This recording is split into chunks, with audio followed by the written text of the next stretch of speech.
implode. It's going to be, as I say, rather magnificent. Now, how much of the riotous nature of the soccer hooliganism will take over in the British case, I think, is yet undecided, but the outcome is not good for the Royals, that's certain. Well, now, there's a follow-on question here, then. Is the recent hallmark Scottish election towards independence connected with this? No, it may be in its own way. It's in its own way. It's an expression of the underlying "let us be sovereign" kind of a thing. But no, we actually exclude political movements, etc., from our data capture, from our processing, because they're so easily manipulated.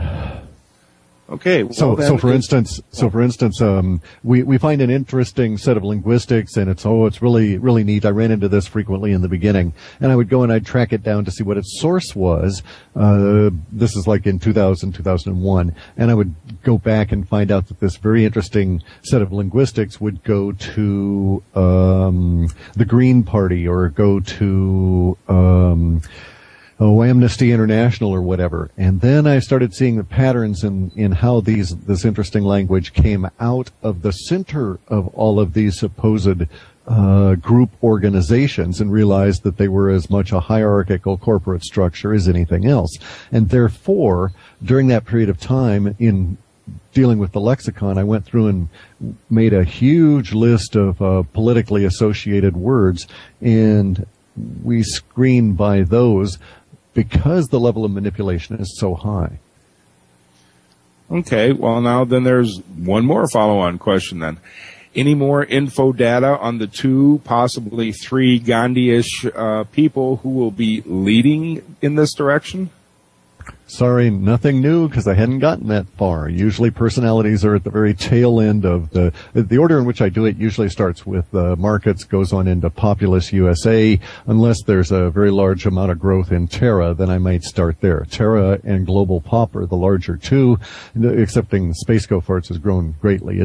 So the order would have it be otherwise. Sorry, I never got that far. Personalities are layered within the detail, and I don't get to those until I scope out all the archetypes, all the primary, secondary, tertiary support, and then the supporting chain for each of those in turn. Good. Makes sense.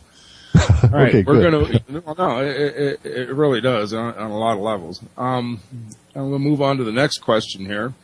In Shape 10, it's just chock full of events directly related to electric universe theory. With the occurrence of the bipolar disease, how probable is it that this forking of the magnetic field lines, making the multiple south poles, will continue to fork out similar to the branching we've seen in what are known as Lichtenberg figures, dendritic patterns, to a fine enough level to affect individual humans? Will this occur in the northern hemisphere also? That's a very interesting thought. I never thought of it fracturing down so far as to affect individual humans. There's nothing that would say it couldn't. The data we had, I didn't pursue it down that far because I thought I'd captured enough of the essence, and these reports are demanding and precious on time, so I can only go so far. But maybe indeed, if I'd gone down deep enough, I would see something along those lines. That's kind of a very interesting thought, that Gaia may be breaking up the consciousness and coming along and sort of like encapsulating us individually. The toroid effects I saw within the data set were at a much higher level, and through crosslinks I knew that they were being effective of large groups, but that may be just how humans are going to discuss it. Because, for instance, since any human that has a disease is affected at an individual level, but we nonetheless discuss that disease at a collective level, like, the flu is going around. But yet the flu isn't going around. Individual humans are in turn suffering the symptoms of the flu in that sense. So the flu itself doesn't exist. But our concept of how we discuss it would have it be otherwise. And so I may have fallen into that trap when looking at that data. And the questioner may be quite correct. It may indeed be the fracturing of the toroid down to such a small level that individual humans are affected. And I just fell into the trap of seeing it as a collective flu as opposed to individual symptoms. Interesting. Now we have a question here from forum member Green Meadow. Do you have any sites that track magnetic anomalies, and what should we be watching for signs of the multiple south poles? I don't have any sites that track it. There's a number of them out there. You only have to put in magnetosphere anomaly within quotes in most search engines to get quite a sizable listing. We have a special set of references within our spiders that seek out such sites that contain discussions of magnetic anomalies. And this is one of those that we can run in deterministic mode, and I just run it that way to bring in validation on some of my thinking. So, for instance, it was through some discussions in a Polish language. I think it's been a while. I can't remember exactly where it was, but it was in Polish or Russian. It was like January, February of last year. It was brought back by the spider that seemed to suggest that we're actually at the end of a magnetic impact as a result of the change of the sun, and that the magnetic impact was what was causing the apparent light changes. And if this was the case, then we could see that the sun itself would not have changed if we could perform the following experiments over time. And one of those experiments I've just completed, and I can say that the supposition that the sun has not changed is inaccurate. It has indeed changed, and it's not a magnetic issue, because the postulate had been that the harshness of the sun that's been here in recent years, the lack of a yellowness to it, and the apparent harsh increase in actinics, as well as the increase in a new form of ultraviolet, higher level frequencies in that range, and the subsequent impact on crops and so on, could be explained by magnetic problems. So I went ahead and figured out a way to test this and determine that that's not the case. The light has actually changed. We're no longer receiving the red and the orange and the yellow the way we did in the 1800s, because I was able to find an antique prism in good condition where it was a teaching prism, and they'd had little tiny lines etched in it that separated the spectrum at clear delineations, and it's no longer accurate when used accurately. So the light is, so our collective assumption that the the light has changed is accurate, in the discussion in the Russian language forum about the magnetosphere being the cause by a lens effect is inaccurate. But getting back to the question about the magnetosphere in terms of what we should look for and so on, I don't have any sites that track it. If you do look for it, I found the most useful information, even translated through Babelfish, to be coming out of some Polish discussion boards and some Russian ones, where some people are very cognizant of what's going on in the sun, and they take a lot of the European space data and discuss it as rational adults, and none of what they're saying is particularly encouraging. So it's like, go and read it at your own risk, because it can give you a rather negative view of things. Very good. One last question here, Cliff, before I hand you off to Lolly. As this electric charging of the Earth continues, one of the predicted effects is the intensifying of the jet streams. How will this impact the winds and wind speeds on the surface of the Earth where we humans interact? And to expand that, is that in any way connected to the ill winds? We didn't ever see it as connected to the ill winds because of the way the ill winds pattern was set up, and our discussions about that. The impact on the jet stream, though, is its own predictable. How do I want to say this? It has certain predictable consequences. The problem for us is that the powers that be and or natural human stupidity, if we want to believe that, have created a situation in which the BP oil disaster caused the shutdown of the loop current, which in turn caused the shutdown of the Gulf Stream, which in turn has impacted how the jet streams flow. Now, there may or may not be a more sinister hand behind it all in the sense of HARP or, this kind of crap, right?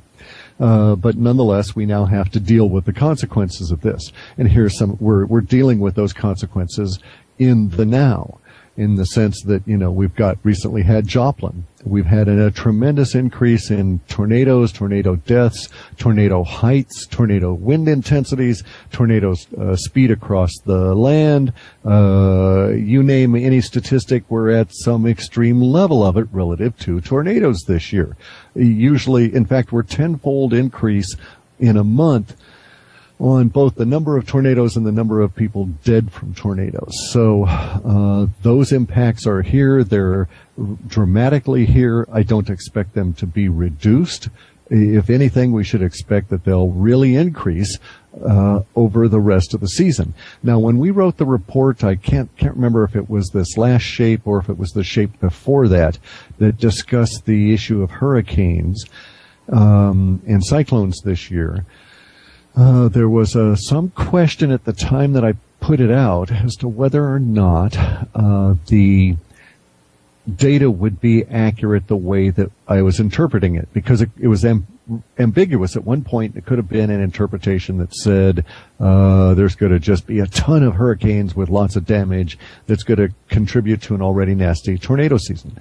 Or it could have been interpreted as saying that the military is going to use HARP and all of its stuff to prevent a bunch of hurricanes from emerging and merging with a tornado season and being a really nasty event. At the moment, we're right on the, and I'm saying at the moment, we're right, meaning today and as of last night with the formation of the most recent tropical lows that could become hurricanes, we're right on the cusp of seeing how that's going to play out. The rest of the language seemed to suggest that the military would not stop this, and we would have not only the summer of hell or the mother of all tornado seasons, however you want to think of it, but also the corresponding event or version of that within the hurricane season as well. There's been a noticeable lack of hurricanes for a number of years. If we take the issue of BP out of the picture and take the issue of the jet stream out of the picture and just consider how the military has been keeping the hurricanes away, this creates an imbalance. Those imbalances have to be dealt with somehow within the global system. So, for instance, it is part of the function of hurricanes to take heat from the equator and move it to the North Pole. So if the military, by a virtue of scalar technology and HARP, is able to steer a hurricane away and dissolve it, how does that heat, which must in our collective system travel to the North Pole in order to be dissipated, and also by that way to bleed heat off of our planet, how is it to get relieved? And so these imbalances are going to build up regardless of BP's action. If we throw BP in there as a deliberate attempt to come along and say, well, basically a pre-Fukushima to you all, then okay, that's probably an issue of the powers that be already aware of certain conditions and facts and taking advantage of that to push their agenda by making some rather strategic moves. In this case, the hurricane season thing will probably start playing out if it's going to be the issue of the military just standing back or not having the capacity anymore to direct the hurricanes away, given the current state of imbalance in our winds, the increase in the jet stream, the bilocation of the planetary winds at the jet stream level, meaning no cross-equatorial mixing, which, by the way, isolates all the radioactivity to this narrow band in the northern hemisphere. Then we may see that we will be, I don't want to say abandoned because we don't know that that's the case, but the effect will be the same, that we'll just be hammered by hurricanes at the same time that we've got tornadoes coming down every which way, and that the general wind speed at all extremes has increased.